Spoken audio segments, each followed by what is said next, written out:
Police say while there is still a full investigation underway, they believe this crime was not a random act. I have blood all over me, and there's a bloody knife on the bed, and I think I did it. I can't believe this. I miss her. I wish I could hold her. Lauren Hugelmaier was born in 1988 and raised in Kentucky, the middle of three sisters in a close religious family. She was especially tight with her father, Dale, and her sister, Beth. Friends and family describe her as hardworking, kind, and driven. The kind of person who took on multiple jobs at once without complaint. Hi, I'm Lauren, your Cincy independent consultant. Thank you so much for joining me for this Facebook party. I just want to show you an inside scoop about what my favorite Cincy things are. Matthew Phelps grew up differently. His father was largely absent, his mother distant, and it was his grandparents who stepped in to raise him. His mother remarried more than once. In his teens, he fell in with the wrong crowd and began abusing cough syrup for the high, a detail that would resurface chillingly years later. His parents moved him to a Christian academy, and he later enrolled at a Baptist Bible college in Kentucky, intent on becoming a pastor. Lauren and Matthew crossed paths briefly in middle school, acquaintances at best, not close. Their families both eventually relocated to North Carolina. Years later, Matthew reached out to Lauren on Instagram. What started as messages turned into texting, then phone calls, then video chats. Before long, Matthew made the decision to move to North Carolina to be with her. Lauren's mother adored him immediately. Her father, Dale, was more cautious. He thought the relationship was moving too fast, and something about Matthew felt off, though he couldn't quite say why. Despite the doubts, the relationship moved forward. Matthew and Lauren married in November 2016. On social media, they looked like a picture-perfect young couple, less than a year into marriage. The reality inside their Raleigh townhouse was different. Lauren worked constantly as an auditor for a clinical research company, in childcare at a church daycare, selling scented candles, even taking on a multi-level marketing side hustle, largely to keep the household afloat. Investigators later said Matthew was spending far more than the couple made. Their checking account was drained. Around $1,200 had gone toward iTunes and Xbox purchases tied to his gaming habit. Lauren had recently taken steps to limit his access to their money. Friends said the couple argued frequently. Relatives say Lauren made calls and sent texts suggesting she was exhausted by the fighting and might be ready to leave the marriage. There was history prosecutors would later point to as well. Matthew had been married once before, briefly. That marriage ended in divorce after he became violent with his first wife. Prosecutors said in court he had dragged her by the hair through a hallway. It was not something he volunteered to Lauren's family. Her father learned of the prior marriage almost by accident during a game of 20 questions at family night. Just after 1 a.m., Matthew Phelps called 911. I think I killed my... What do you mean by that? What happened? I had a dream, and then I turn on the lights and she's dead on the floor.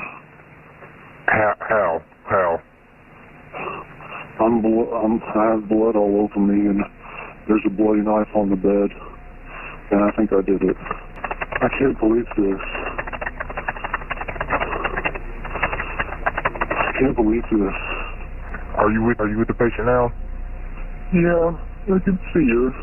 Is she awake at all right now? What makes you think she's dead? Is she awake? She's not breathing. Okay. Oh my God.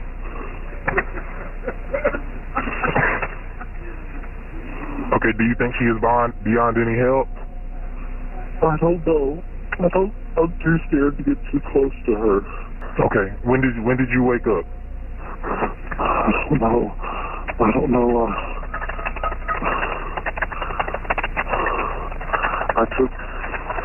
I took more medicine than I should have. What medicine did you take? I took course eating, cough and cold, because I know it can make you feel good, so a lot of times I can't sleep at night. Can you see her from where you're at? Yeah, it's so bad. There's so much blood. We're gonna leave. Blood is dried on me. It's dried? The blood's not wet on me. The blood is dry. Oh my God. I mean, I can see her, but oh my God.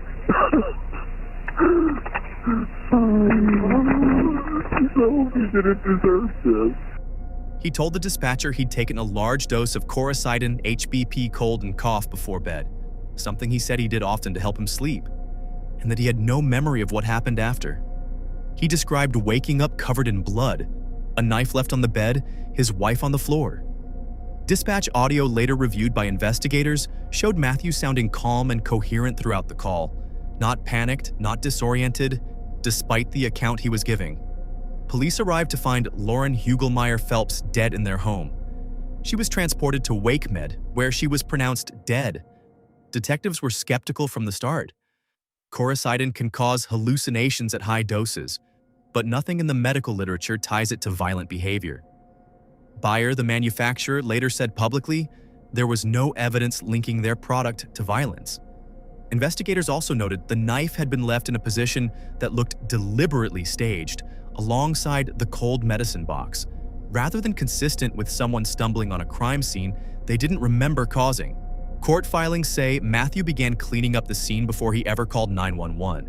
Then came the financial records, the drained account, the gaming purchases, and the text from Lauren in her final hours suggesting she was done with the marriage.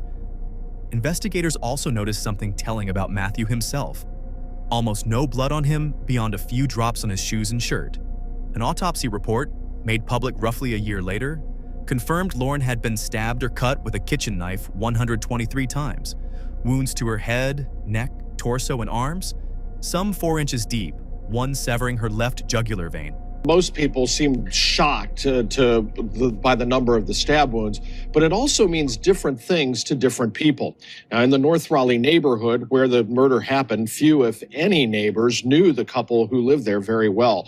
Lauren Hugelmaier Phelps and her husband, Matthew Phelps, had been married less than a year, but hearing that a just-released autopsy showed she had been stabbed and cut 123 times elicited different viewpoints from those neighbors. Some say the number of knife wounds, 44 to the head, and the rest of the body supports Matthew Phelps' contention that he took cold medicine to sleep and then awoke covered with blood and seeing his wife dead. But others say it shows just the opposite, that it was a crime of hate and passion. One neighbor says either way, there's no excuse.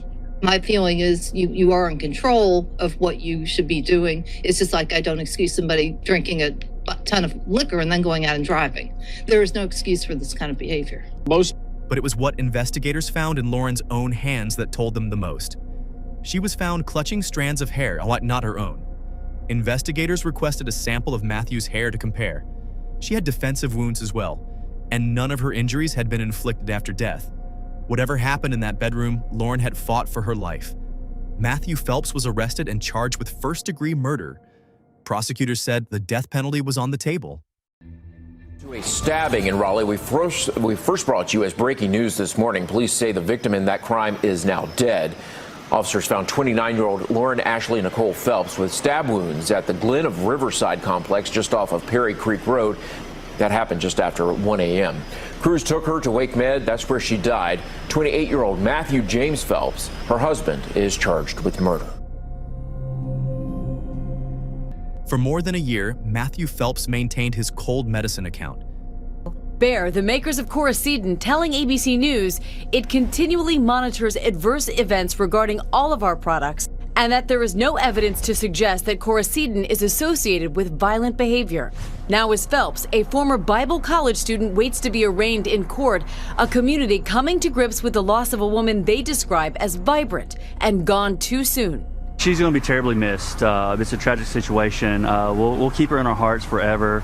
Now Phelps is being held without bond. He is scheduled for his first court appearance this afternoon. A lot coming up on that. We're here with our chief legal analyst, Dan Abrams, right now.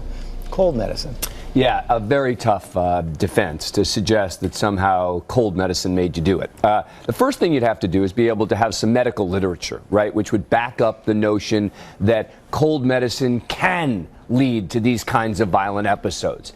And as far as we know, there's nothing to indicate that taking a normal amount of this kind of cough syrup could lead to this kind of violent tendencies. And someone might say, well, wait a sec, what if he took a lot more of it? Okay, maybe, but then it's more akin to alcohol, which is you drink too much of it, it's your responsibility. You've got to take responsibility for what happens if you abuse any kind of alcohol. And when you listen to that 911 call, you can hear that he is clearly under the influence of something, or at least his voice sounds affected or impacted. What role will that call have in this case? You know, I wonder whether it leads to a different kind of defense, which is not that the cold medicine made me do it, but that the cold medicine made me falsely confess. I mean, imagine for a moment if his argument is, I didn't do it, but I was under the influence at the time. I was just waking up, this and that. Now, they're going to look at other evidence. Blood, right? I mean, Right, yeah, they're going to look at other evidence. Maybe someone framed him, etc. My point is, look, we're talking about two long-shot defenses, right? The first super long-shot defense is cold medicine made me do it. The second long-shot defense could be, using it as some sort of excuse with regard to his confession. Either one is not an easy defense, but to me, the second one is a little bit more likely than the first. Phelps, now charged with murder, made his first court appearance today. You could receive the death penalty or life without the possibility of parole. We have to ask everybody to withhold judgment in this particular case until we know more. It wouldn't be the first time cold medicine has been used as a defense for murder. Louis Chen, a Seattle doctor, tried it last year and got the maximum prison sentence. It seems like a desperate long shot, but it's theoretically possible if there's strong medical testimony to show that an extreme dose could cause an extremely violent reaction, and if there's no evidence whatsoever that the defendant had a motive to murder his wife. Phelps has no criminal record. He can be heard sobbing during that 911 call. He didn't deserve this. Why? Why? A question Lauren Hugelmaier's friends and family are undoubtedly wondering too. Then, on October 5th, 2018, in a Wake County courtroom packed with Lauren's family and supporters wearing shirts reading Lauren's Light, he pleaded guilty to first-degree murder. Prosecutors laid out the financial motive and the staged crime scene in detail, displaying the knife used to kill her. There has been hardly a dry eye in that courtroom this morning. The family has been going through this for more than a year. The crime happened back in September of 2017. So as you already said, Matthew Phelps made a plea early this morning. He admitted to not only killing his wife, Lauren, back in September of 2017, but he has made that plea to spend the rest of his life in prison on a first-degree murder charge. So now we want to take you into the courtroom because, as I said, this started early this morning. It has continued on. Now we're listening to the stories of Lauren's close family and friends. So before those victim statements were made and after Phelps made a plea, prosecutors admitted into evidence the knife they say Phelps stabbed Lauren more than 120 times with on September 1st of last year. Now, prosecutors say the two had, quote, a tumultuous relationship, also talking about how they were having troubles with finances, that Matthew Phelps was actually taking some of Lauren's money, spending $1,200 on the week of that murder on Xbox games and iTunes gift cards. So the victim statements that we've been hearing from are from both of Lauren's parents, both of her sisters, and other close family members and friends. We've been hearing stories about how Lauren loved photography, she loved Harry Potter, and she had love for God and faith in God. Now, again, there has hardly been a dry eye in that courtroom. While all of that is happening, Matthew Phelps, sitting with his attorneys, seemed to really not say anything and really not making any emotions. Do you understand that you're pleading guilty to one offense? That's the offense of first-degree murder. It is a felony. It carries the maximum penalty of death or life without the possibility of parole. Do you understand that? Yes, sir. Do you personally plead guilty to the charge I just described? Yes, sir. And did you in fact murder your wife, Lauren Hugelmaier Phelps, by stabbing her multiple times? Yes, sir. It says you're going to plead guilty to the offense I just described. You'll be sentenced to life without the possibility of parole in the custody of North Carolina Division of Adult Correction. Assistant District Attorney Kristen Fetter told the court Lauren had clumps of hair clutched in her hand and defensive injuries. Evidence, she said, of an exhausting struggle for life. Matthew Phelps was sentenced to life in prison without the possibility of parole. Now, with Matthew Phelps convicted and sentenced, it's worth going back to something investigators had actually uncovered earlier in the case, evidence that never made it into the courtroom theatrics, but said as much about him as anything else. Buried in the search warrants was a second Instagram account, one Matthew kept hidden, filled with images and references to American Psycho, the film about a Wall Street executive who leads a secret double life as a serial killer. There were photos of Matthew dressed as the film's main character. A friend told police that Matthew had once asked what it would be like to kill someone. Investigators say they've discovered the secret life of a North Carolina man who said too much cough medicine was to blame in the alleged killing of his wife. New court documents show police say Phelps was obsessed with the movie American Psycho, and that his private Instagram shows him dressed as the main character, a serial killer. And according to court documents, a friend told police that Phelps expressed interest in what it would be like to kill someone. Stabbing someone 123 times. That makes it a lot harder to blame it on just about anything. Investigators say evidence suggests he cleaned himself up before placing that 911 call. According to court documents, Phelps has said he doesn't remember anything about his wife's death, and he has entered a plea of not guilty. 123 times. 123 times. My goodness. Thank you. At sentencing, Matthew finally abandoned the story he'd told for over a year. He admitted the cold medicine account had been invented, that he'd pretended to be delirious on the 911 call to try to get away with what he'd done. I feel like a monster, part of the wretched, part of the darkness we don't speak of. This was a senseless, mindless act, and I regret every step that led me in that direction. His defense argued for leniency by pointing to his childhood, depression, anxiety, low self-esteem, a mother who was 17 and unwed when he was born, grandparents who raised him but couldn't give him what he needed. None of it changed the sentence. He is currently incarcerated at Maury Correctional Institution in Hookerton, North Carolina. In victim impact statements, Lauren's mother, Lori, told the court, "I have struggled every day since September 1st, 2017, to process and deal with the murder of my child. The actions of Matthew James Phelps has forever changed me." I miss her. I wish I could hold her. The family of Lauren Phelps speaking out for the first time since her brutal murder last September. He blamed it on cough medicine. Did you ever buy that? No. Never. He planned the whole thing from the get-go, in my opinion, right from day one to the end. Lauren's mom describing the exchange with police when they knocked on her door in the middle of the night. I turned around and I said, "Did Matt kill her?" And they asked me, "Why would you ask that?" I said, "I don't know, I just know. I just know." And they told us that he had killed her and that he had stabbed her.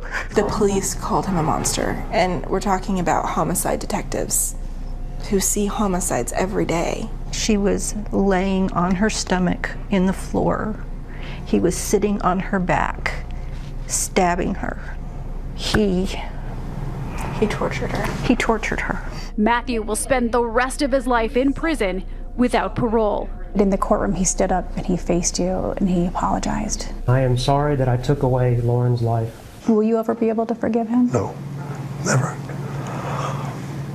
I'll take him to my grave, and I'll still hate him. What would you tell Lauren right now? I miss her and I love her. I'm sorry I let you down. I should have seen it. All I can tell her, I'm sorry I let you down. But I ain't gonna let the rest of them down, not no more. Her father, Dale, was blunter in interviews afterward, saying he believed the killing had been planned from the beginning. Not an accident born of cough medicine, but a decision made because, in his words, Matthew realized that Lauren was going to leave him. Lauren's family has since spoken publicly, not just about her death, but about the warning signs they missed, the isolation, the control over money, the tension they excused as ordinary marital friction, in the hope that other families might recognize those signs sooner.